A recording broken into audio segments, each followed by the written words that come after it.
La sixième édition de la célébration de la richesse culturelle du peuple Sao Kotoko s'est déroulée du 23 au 25 janvier 2025 au Musée national de Yaoundé. Les Sao Kotoko sont une ethnie qui s'étend sur plusieurs pays africains, notamment au Cameroun, au Tchad, au Niger et au Nigeria. Ils sont réputés pour leurs hommes robustes, leur histoire guerrière ainsi que leur artisanat et tradition. Ce festival est une occasion pour ces peuples de faire découvrir au monde cet héritage culturel.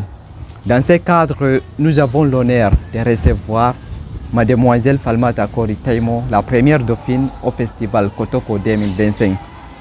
Bonjour Falmata Kori. Bonjour. Merci d'avoir accepté notre invitation.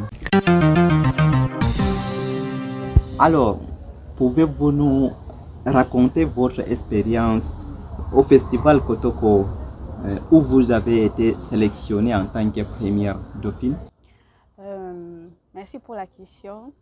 Mon expérience lors du Festat, c'était une expérience nouvelle parce que je n'avais jamais auparavant participé à un concours de Miss. Donc c'était une expérience vraiment enrichissante pour moi.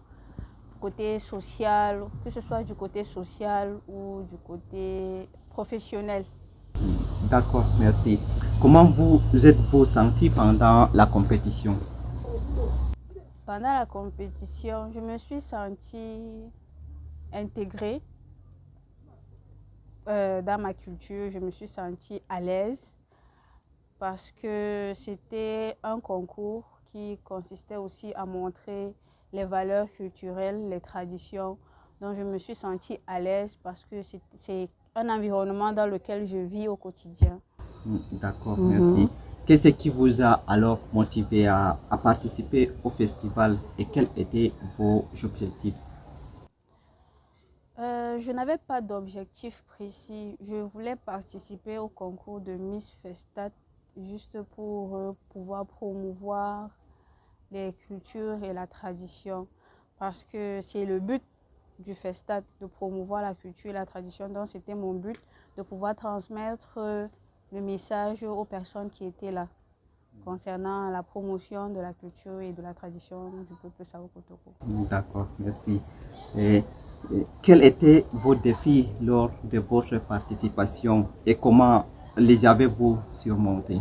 Le défi principal que j'ai rencontré, c'était l'usage de la langue maternelle parce que, étant quelqu'un qui a grandi assez loin des grands-parents où ils inculquent vraiment les traditions, c'était un peu difficile pour moi parce qu'il y avait des discours.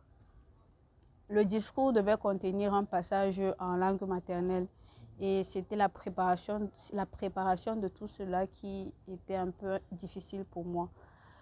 Je n'ai pas vraiment d'objectif, j'ai juste participé par amour pour ma culture. C'est ça qui m'a poussé à participer au concours Miss Festat. D'accord. Dites-nous alors qu'est-ce que cela signifie pour vous d'être la première dauphine du festival Sao Kotoko? C'était juste un moment inoubliable, mais ce n'est pas un truc qui va tellement impacter ma vie. D'accord, merci d'avoir répondu à nos questions. À très prochainement. Merci à vous de m'avoir. Merci.